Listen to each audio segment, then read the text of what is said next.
What's up, everybody? We're here with Looper. And for those of you who don't know, it's the sci-fi flick that came out a few weeks ago with Joseph Gordon-Levitt. Time-traveling assassination stuff. Right, yeah. Pretty fun stuff. Your thoughts? I really enjoyed it. I thought, overall, I was expecting something with, like, good acting, because we're dealing with Bruce Willis and Joseph Gordon-Levitt, who are consistently awesome, and some pretty badass action, because, come on, like, just from the trailers, you're like, alright, shit's exploding, people are getting shot, cool. But I didn't really, like, expect the story that we got, which was really pretty good. And, I mean, thinking about it, there were, like, a couple points from, like, I don't know if I exactly buy it with, like, the time travel. I have one kind of key issue with it, but otherwise, it was pretty well done, and it kind of all came together nicely.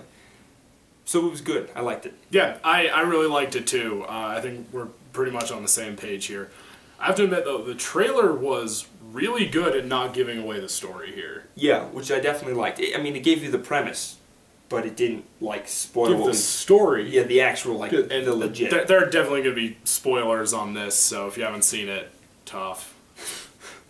But yeah, like, the whole thing with the Rainmaker, was it? Rainmaker? Yeah, I know there's some that I saw recently with the Rain Man, so Rainmaker. So it's rain. That was, yeah, the rainy guy. He makes it rain. Sorry, yes, the Rainmaker, yeah. Yeah, they didn't put him in any of the trailers at all. Yeah, there was no reference to him at all, and he was kind of a big deal. Like, the kid wasn't in the trailer, even slightly. So that was... mom or anything, so it was... I think the mom was in, like, just for a second, but it was, like, random chick, didn't really reveal anything. Yeah. So, yeah. That was cool. Yeah. So do you have any key things you want to, like, address here? Because I've got one thing that kind of... There's one thing that kind of bugged me. I have many things which did bug me about this movie. I feel like being nice to it before I start tearing it apart, though. Okay, so let's address what was good. Yeah. Joseph Gordon-Levitt's acting was awesome. He's so great. He really is. Inception, Dark Knight Rises, and this, he's amazing in all of them. And you have not seen 50-50, but I've heard that was really good. Really, really good. That's on my to-do list here. So he was amazing. Bruce Willis. He's Bruce Willis. Do we even need to say much more? He's just badass. He had some great, like, few things pleased me more than seeing Bruce Willis shoot a bunch of people. And he totally does that, and it was great. He shoot shit up good in this one. And it made me smile. Oh, so, man. One of the, like, the most glorious scenes ever comes from Bruce Willis just mowing down everyone. It was really cool. Yeah. If you're into that kind of thing. Which we are. Yeah. We totally are. Bruce Willis, I mean, you can't go wrong. And, and, like, if I didn't already know what Joseph Gordon-Levitt looked like, I mean, the makeup was excellent. I probably would have thought it was a completely different... Yeah, it wasn't all just makeup, though. They actually put in, like, implants into him to make him look like Bruce Willis for the filming. Really? Yeah, and then when they were done, they took it all out. But wow. Yeah, so he really went the extra mile to look at it. And he really picked up Bruce Willis's mannerisms. Yeah, there's a scene in when, like, the two first meet, and they do the kind of stereotypical thing where, like, they just get, like, the eyes, and they look so similar. I'm like, they did a really nice job. Really good job with that. Yeah. Yeah. So, story. What do you think here for the story? Well, okay, story as far as, like, the setting of, I would like to compliment that. I thought it was really cool. The setting's very well very done. Interesting, like a sort of hypothetical 2044, which is, it's a future that is futuristic but heavily grounded in what is familiar.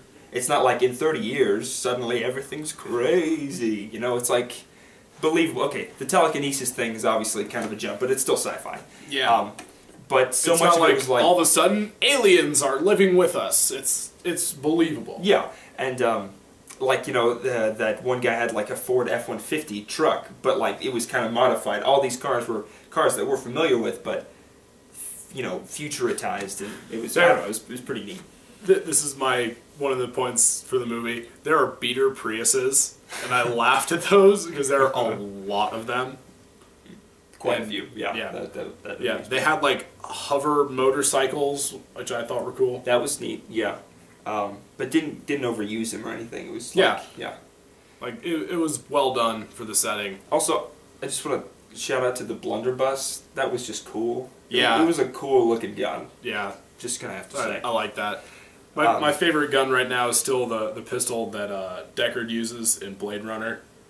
Oh yeah, it's so cool. And then like you look it up for like eBay for a prop, and it's like $600. I'm just like, money. Yeah, it's tough, but it's definitely one of my favorites there.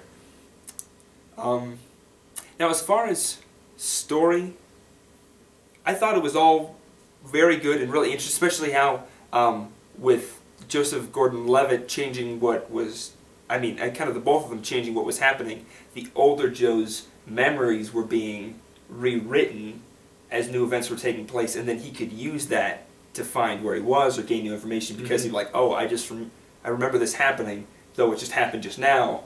Yeah. I thought that was pretty neat. It takes the butterfly effect concept, and I don't know if it does it good or bad, because like there are times when like the guy's getting horribly mutilated, and the guy's like walking fine, and then next thing you know, it's like, oh, there's this big scar where my something because he was mutilated in the past, even though it just happened. Yeah, and like, but you think like that would affect his life in more ways than all of a sudden realizing, oh my god, I don't have a nose. Yeah, it was a little kind of confusing, but I mean, the time travel can be depicted in many ways because it doesn't work a specific way because it doesn't really work because it's not a thing. I'm also just gonna say science. Science, exactly. But I mean, some movies you see, they'll be like, all right, this is a thing, and then when something changes, now it's a new thing, and this thing exists on its own still, creating separate timelines and things. This was like, no, fuck it, it's all the same, and so things are being rewritten and rehappening. Yeah. But though, okay, can I go ahead and say my big qualm that like, okay, this what set it all off doesn't, I don't get it. Joseph Gordon-Levitt, or a Joseph Gordon-Levitt comes. Let's call him Bruce for this, just because like we're gonna need to distinguish between Bruce and Joe. Current and Joe is old. Bruce is young. That's just made up. Okay, no, yeah. Bruce is the old one because he's Bruce Willis. Oh, Bruce. Okay, well, yeah. That actually makes a lot more. I was thinking Bruce be the young one. Apologies to my millions of fans. Yeah. Okay, we're back. So what I was saying, Joe is there. Bruce sent down. Joe shoots him, kills him, lives 25 more years of violence and all that, and then finds a beautiful woman, falls in love, learns the meaning of peace and tranquility and happiness and all that, and it's great. Total Buddhism, and then he goes and annihilates everybody. Why does it change? See, there's no reason for the cycle to not just keep happening. It didn't. The way that I kind of saw it was that the dead Joe that he does shoot, is from an alternate timeline. Like every single thing of these is a different timeline. But it like really displayed it as not that, because things are like old Joe didn't have he would have kept all his memories from his timeline. But if it was doing a separate timeline thing, but instead his memories were being rewritten, as in it's like all exists in one timeline. Yeah, it's definitely confusing.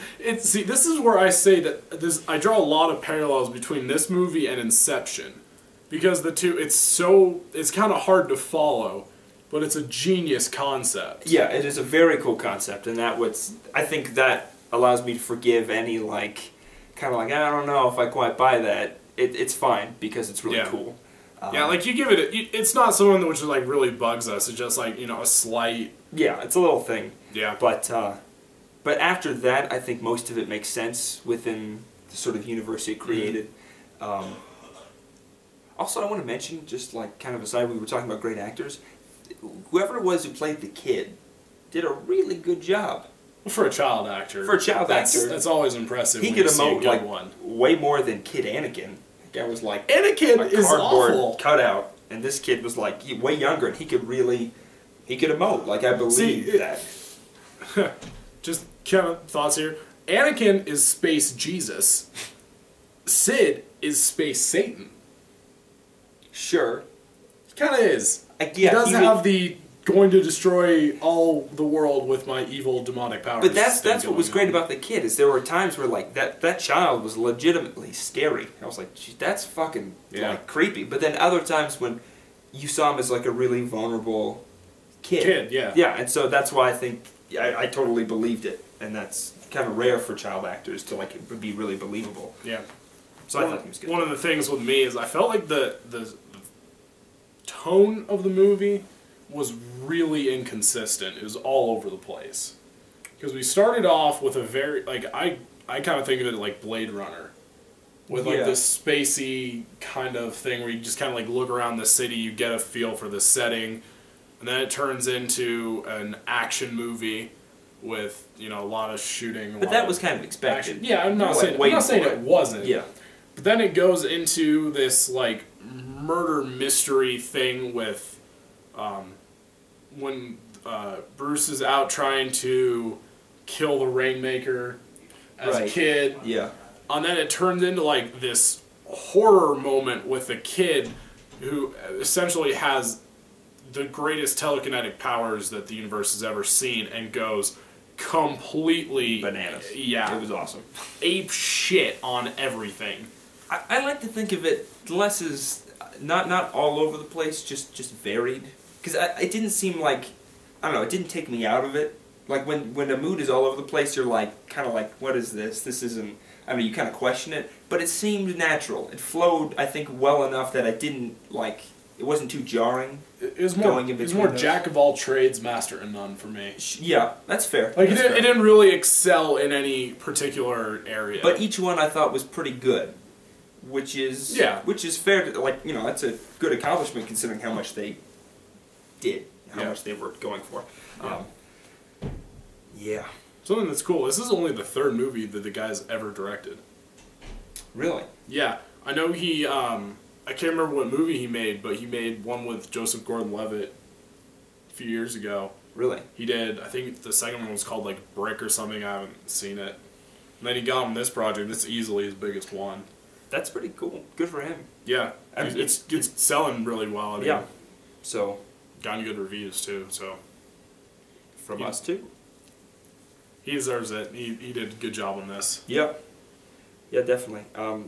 Effects were good. I think there was only one spot. I think he's, like, riding the hover motorcycle through the sugarcane field, actually. And I was like, that CGI is not awesome. But that was the only spot. The rest of it I thought was really pretty cool, especially when the kids like lifting. Oh, the telekinetic explosion with all the blood. Oh, I went to see that with a few of my friends. We were all just like, "Oh God, this is terrible," but so cool, really awesome. Yeah, it was. Yeah. It was pretty good. Do you normally give a numerical score? Or just a general assessment? Not really, general assessment. Because like the problem I have with like numerical scores is that you can take those scores and say like, oh, if I gave this movie like a 9, and then I gave something like Star Trek an 8. Then it's, the one's clearly better than the other. Yeah. But it's not necessarily the case. Yeah. Especially when you're dealing with movies that are of a very different sort. So that's fair. Like, I absolutely love the documentary Senna. It's about the F1, I think it was Brazilian F1 driver who was this absolute prodigy. And I bet, you know, looking at it in entertainment value, it's like a 4. It's really just a documentary of this absolute genius driver, and I love it, but still kind of not very high action. Especially because you know the fact that he died kind of ruins most of the documentary. Spoiler alert. Oh, he's been dead since we were born. Well, it was spoiled a while ago. Yeah. Still spoiler. I didn't know that. You didn't know who he was, so... That's true. Yeah. Good acting pretty much from the rest of the cast. I can't remember who the guy was. You just saw it today, so you should know. But who was the guy that was like in charge of all the... Oh, the guy Abe, you mean? Yeah. I can't remember the actor's name. But he's been in a lot of stuff. I've seen him. A lot of things. Yeah, he's great. He did a good job. And the lady who played Sarah, Sid's mother. It's pretty good. Yeah. I love how this was like a sci-fi movie in the Midwest. Yeah. Oh, I enjoyed that. That was cool. It's like in the beginning of the new Star Trek movie, where it cuts to them in like Iowa. I'm like, that's awesome. We'd never see that anywhere else. Yeah, that was cool. That was pretty cool. It was fun in a really dumb way. Yeah. Okay. Other things that just kind of irked me about the movie a little bit. I don't really like it when they show like killing kids, especially in the way that they did it with this one. Well, I'm like, it makes sense for the plot and all. It's just something I never really like to see. Like that's that's kind of dark. It was pretty dark. Yeah, I almost feel like that might have been too far for that character to reasonably go. Yeah, like they could have easily made him like a teenager or like a young adult or something. And then you would have felt a little less bad. Yeah, I'm like they were like, I mean, if they were at least like adults or something. Yeah. Which totally would have made sense too. I mean, like. But the fact that he was a kid, you know, high emotional impact, but it was almost like not even believable that this character Joe, who had now found peace and tranquility and all this after years of violence, is willing to kill children when the young Joe, who is still just as violent as he always was, is not. Like, why would you be all zen, or zen is probably not the right word, but like a new man, all good and stuff, and then you're willing to kill children? It's like, really? I don't. Yeah, that's the one thing that kind of didn't really make sense to me here. It was like, Bruce, before he gets sent back in time, is married to this Asian woman who's a lot younger than he is. Good for him. A little bit weird, but there, no. But Bruce Willis has class, yeah. So he can get anybody. That's cool. Pretty much, and I know, but it's just a little bit weird. And he's, you know, he's talking to his younger self about how much she saves him from his ways of basically, you know, shotgunning people. Yeah, and it was very touching. Like there were flashback clips and stuff that really made you like believe what he was saying. Yeah, I thought that was a nice touch there, but after that he's like, oh, I'm gonna find these people and I'm going to do whatever it takes to just kill them to save my wife, who is never in the movie otherwise. Like, I thought that there would have been like a little thing with younger Joe actually seeing her for like a second. Yeah, but I mean, Joe, or Bruce, I guess, met her 25 years post that approximate time when it was happening. So it's like, I don't know, it kind of made sense that that's how it worked out. But I mean, like Bruce Willis's character, you know, he was killing kids not just for his wife, that was the main reason, but for like the lives of a lot of people who died because of the Rainmaker. Mostly so maybe, just the loopers, though. That's true. Mostly just, I mean, probably a lot more because he was a criminal dude, but yeah, mostly just the loopers, and they weren't really good people to begin with, so it's really hard to justify murdering a kid. And by the way, at the very end, I didn't really see him shooting himself coming, which I really should have, because that's like totally made sense. But, you know, when he's like picturing it, I see how it's all happening and the bad path he's going to take. And then when he turns and puts the gun on himself, I'm like, oh, that's what's happening. Yeah. That's pretty cool. I had such flashbacks to Savages when they did that. Oh, God. There's a part in Savages where she's like, oh, I imagined it to be this way, and it plays out the entire scene. She goes, oh, but it didn't happen that way. And you hear the record scratch, the whole thing goes in reverse. I'm just like, oh, that was painful. That was really painful when that happened. But no, in this movie, like, it even makes sense, like, they cut to the weird color filter for that. Yeah. Like, they show that it's obviously not happening. It's something that... Right, yeah. Joe's, like, thinking. Yeah. It's his thoughts, not like just a poof to the audience, because that's... Yeah. I have to admit, though, I saw that coming. I should have, too. I just wasn't thinking. Quite early on. Because it seems so obvious now, but, like, yeah. Anyway. Cool ending. Nice, optimistic ending. I mean, he died. That's a bummer.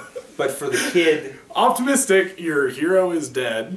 But no, but I mean, but the child and the mom get to live, and I mean, the implication is that he's not going to grow up to be the Homicidal psychopath? Sure, yeah.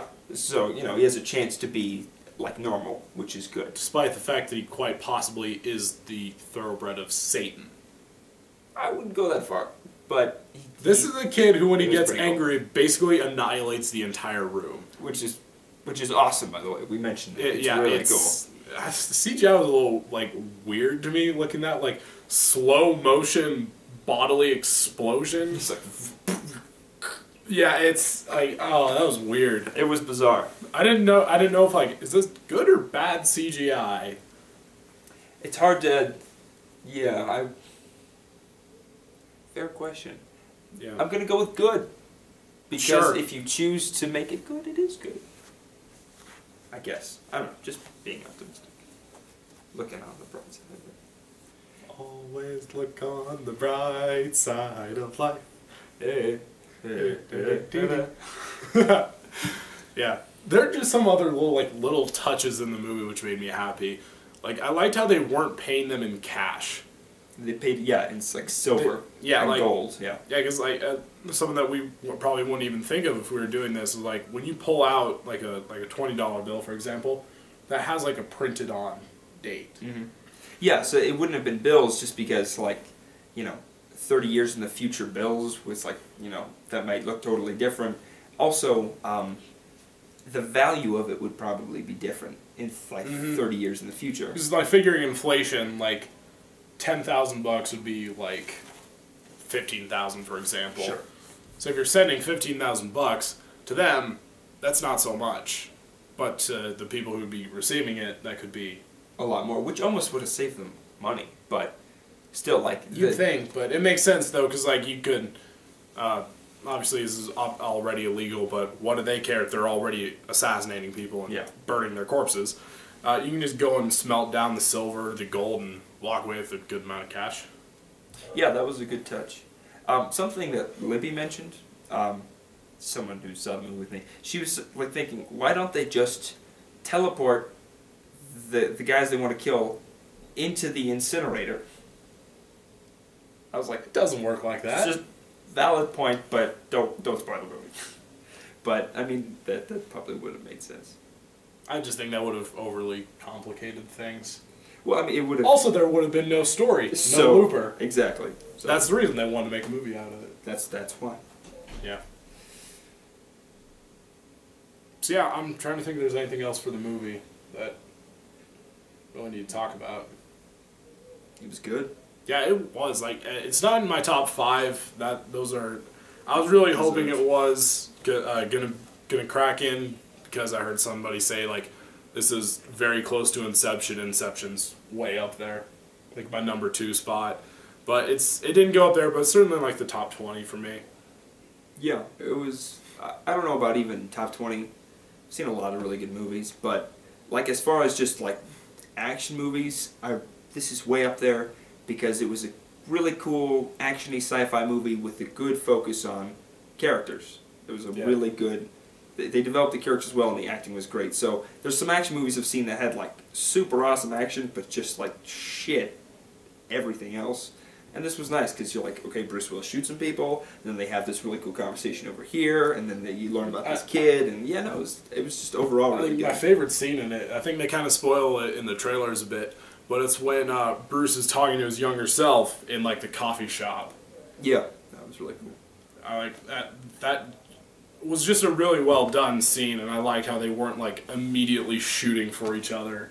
Yeah, they kind of talked it out a little bit, and that was they exposed some. That was a very important scene too, because it would have been really lame to not have Joseph Gordon-Levitt and Bruce Willis being the same character, not like. Have a talk. That was just great. Yeah, I'm like, if your older self like kicked down the door and be like, "Hey, we need to talk," wouldn't you be like, "Awesome"? Yes.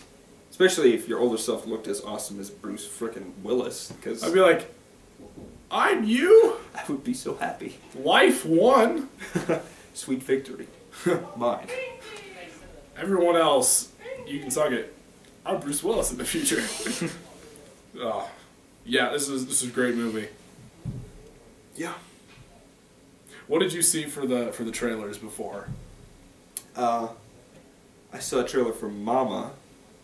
With the the horror thing? Guillermo del Toro's new thing. Yeah. That looked pretty creepy. He's pretty much my favorite visual effects guy. Pan's Labyrinth. Hellboy was very good, too. Yeah, very much so. Visually, both of those were movies were like B-plus movies. But Pan's Labyrinth was like... really good. And the visual styling of it was just very spectacular. Cool. Very unique. Very well, I mean, I haven't seen anything like it, but that's... Yeah, we saw that. We saw probably the most anticipated movie right now, Skyfall, which is going to be outstanding. I guarantee you that. I've heard some of the reviews that have just they've gotten early copies of it, and they're just like, "This is amazing." I'm like, I'll be the judge of that. but yeah, I mean, Casino Royale is my definition of my favorite movie ever. It's so good, really good. And I heard someone say that it's better. That Skyfall is better than that one. I'm like, okay, I'll see it. I'll be the judge of that, but I'm hoping it is. Skeptical, but that would be awesome. Yeah. That would be very cool. Yeah, that would be good. Can't really remember the other trailers that we saw. I don't know. I'm just trying to think what the upcoming movies are for right now. There's one big one that you and I are going to have to do. It's not Skyfall. It's something that will probably deprive us of all sanity and manhood. But there is a new Twilight movie coming out. Oh god, yeah. Those are fun. I mean, fun not like because of what... They're funny. They're funny is what it is. They don't present anything good, which makes them awesome.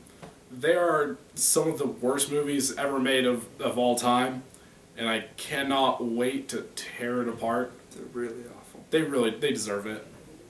But, I mean, it's almost like, if you look at it one way, they're terrible, but if you look at it from a different perspective, they're one of the better comedy series to ever be created. I know, I'm like, I would respect the director so much right now if he just came out and be like, okay, we got the last movie done, I have no ties to the studio anymore, these movies were a joke. They were not meant to be good at all. They were meant to laugh in the face of society. Because these things, seriously, are some of the best-selling movies of all time. It's like, when you look on the list of the top-selling best movie franchises, Harry Potter's #1. And that's really impressive with 8 movies, because Bond is #2, and they're up to 22 films right now. That's true. But, I mean, best-selling, the early Bond movies, it's way cheaper to see a movie. Yeah. Or sell a movie in like the 70s. So yeah, I'm just saying. Like, if you account for inflation, maybe that'd be a little different. But still 22 movies. Yeah, it's quite a few. Yeah. But, yeah, I just hold them as standards of just every... of a movie failing in nearly every aspect. Acting is hilariously bad. Free tip, Twilight drinking game. Take a drink every time a character pauses in the middle of their sentence. 5 minutes in, and you and all of your friends will be passed out drunk. Yeah. Yeah, no, it's so really bad. So awkward. Yeah. So many awkward, like, just... Line. Somebody tell him his line. Yeah, highly recommend the riff tracks for those. Those are some of the best times that I've had, or just watching those with my friends. Like, you and I did Breaking Dawn Part 1, and that was... Those were good times. It was a 2-hour movie, which took us 3 hours to complete, because we kept pausing it, because either we were laughing so hard, or we just had to pausing over a second and just go, you know, they're making a joke of this, but it's really, really accurate. It's funny because it's true. Yeah. Yeah. So that's coming out. We got The Hobbit, which I am praying to whatever gods there may be that is just as good as the Lord of the Rings trilogy. I mean, there's no reason it shouldn't be. Source material arguably isn't as good, but Peter Jackson is brilliant at adaptation. Yeah, so I'm optimistic. I think it will be. Yeah. I'd be a lot more skeptical if they gave it to a different director. Yeah, but if Peter Jackson's doing it, it's like, okay, we're in good hands. I'm sure it'll be great. But yeah, I mean, still, we'll have to wait and see. Yeah, it's December, right? Yeah, it's before Christmas, so looking forward to that. Yeah, and then the subsequent 2 releases after that, which I find that surprising that they're pumping out 3 movies from one book. Yeah, I know they're filling in a lot of backstory, like what Gandalf was doing when he was off and away and things like that, that flesh it out more. Because that wasn't originally included in The Hobbit. It was like talked about, I think, in some of Tolkien's notes or side writings or some Miralon or something like that, that it was mentioned. But Gandalf and Elrond and other people fight this necromancer who turns out to be Sauron. So fun stuff. Anyway, it's been a long time since I read The Hobbit. Yeah, I looked it up after once I found out there were 3 movies they're gonna do. I'm like, okay, how are they gonna fill in this? And so yeah. So that's coming out. Those are the 3 big ones coming up. I mean, I'm trying to think. I don't think there's anything else that's like huge. There are a few out right now that I really want to see. But End of Watch is supposed to be really good. Looking forward to seeing that. Haven't heard anything about it. Just heard it was good, and which is fine with me. I don't like spoilers, so if someone says it's good, I'll see it and find out. And then 7 Psychopaths. The title is great, 7 Psychopaths, and it has Sam Rockwell, which is one of my favorite actors. Sam Rockwell. He's brilliant. He's really great. And Colin Farrell is actually quite good, like ignoring certain movies like SWAT, which is like, but SWAT was just... It was just not good. But he's been in some movies where he's proven he's actually a pretty good actor. And that there's Christopher Walken and some other crazy people. The most hilariously awkward actor to ever grace this earth. Walkaub. Is that not a good... I'll keep working on Christopher Walken impressions. It's decent. I'll get back to you. Yeah, I haven't really heard much about what is out right now. Yeah, I just know that those are out now. Oh, and Argo. I don't know if that's supposed to be good or not. I heard it was good, but not from many people, because not many people have seen it. Oh, so. South Park started talking about it. Oh, really? Yeah, on the new episode, Butters kind of is like mentioning Ben Affleck or something. He's like, oh, Argo is actually pretty good. Like, Ben Affleck is good in it. I'm like, I don't know if they're making fun of it or not, but... I think they're just making fun of Ben Affleck, because... Oh, it was earlier in the show. Butters got really ticked at him. So mad that when he hit a golf ball, it flew through the glass window pane of like a U.S. battleship and went through the eye. Or no, it was of a cruise ship. It goes through the pane of a cruise ship and goes through a guy's eye and just kills him. I'm like, okay? I'm not exactly sure I'm following your logic here, but... Seems reasonable. South Park, they just do what they want, and that's awesome. Because they can. Because they can. Okay. So, yeah, anything else? I think I'm tapped out. For now. I mean, yeah. We said all that needs to be said. There's, like, final thoughts, like, yeah, go see this movie for an action movie or a sci-fi movie.